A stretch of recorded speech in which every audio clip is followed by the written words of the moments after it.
You're watching Breakfast from BBC News. It's 23 minutes past 8 and it's time now for a look at today's newspapers.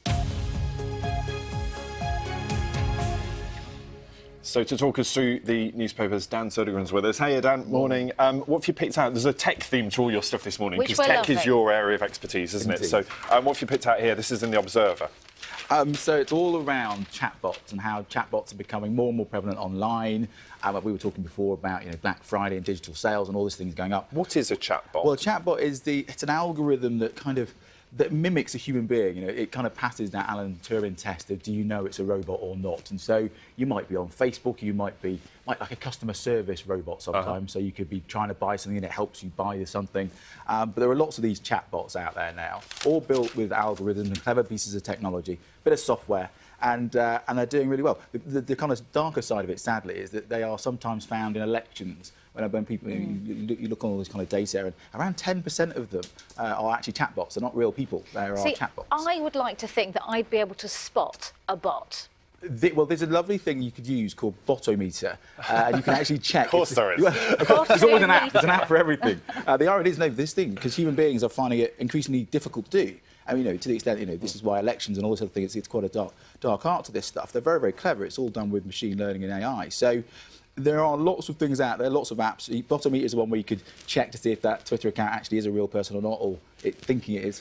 And I suppose the idea they were initially launched, to sort of automate more mundane tasks, so, logging on and asking for train times or call centre type queries. Exactly, call centre type stuff, and then things like customer service. But then, of course, they've evolved, and now they've even become into things like mental health apps. So there's one's called Clio, that's a mental health app, and there's lots of these different ones out there. So they could replace lots of people's jobs in some respects. So, they're very clever bits of kit. They could be used for good, but obviously potential then to be used for they could be both be used. So you can use them in HR. A company called Flock is tech-based, So, I think there's both sides of it, let's be honest.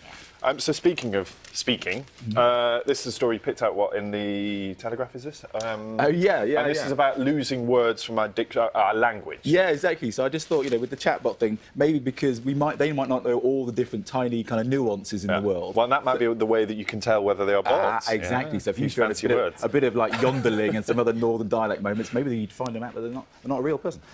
This is a lovely book that this guy's come up with. I think it's like 600 words that are going out of fashion or going extinct, he says. The book is called, I kid you not, it's called Betrumped. And betrumped actually means to deceive, which I thought was particularly apt and rather weird, but there you go.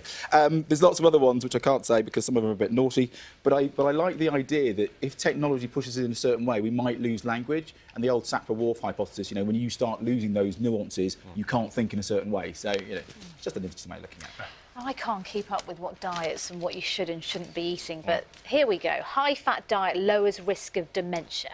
Well, this is the thing, if you look at the kind of losing of words and things and then into this kind of world of dementia, 1 in 6 people over 80 have dementia. But what they're finding now is a study over in Shanghai, they're finding that actually that high-fat diet actually lowers the risk of getting dementia. And dementia was, or the worry about early dementia is, I found out I had type 2 diabetes because of it. And they're actually finding that the doctor there, who is a wonderful chap, Azim Malhotra, isn't it? Malhotra, yep, brilliant. He's found out that helps with both type 2 diabetes and also with dementia. So actually this this high-fat, low-carb way of looking at life may be actually really good for us all in the future. Different world. Something entirely different, but it's food related. I'm a Celebrity, of course, starts again tonight, doesn't it? Supermarket getting in on the act. This is Sainsbury's that have said they're going to start selling edible insects up for sale in some. No. Well, I just thought, fancy smoky barbecue, crunchy roasted crickets. Absolutely well, not. I thought with the low carb, high fat kind of thing, I thought, well, actually, I wonder if this kind of new kind of protein, bizarrely enough, though, if you look kind of to the future, actually they're a really good source of protein. They're actually really good for the environment, but I don't think they're going to go down too well at Christmas. So I don't know if it'll take off. I love the spokesman at Sainsbury's says the crickets are crunchy with a rich smoky flavour. Can be a snack or a garnish. A garnish. I can't handle it. We'll just see what happens in the future.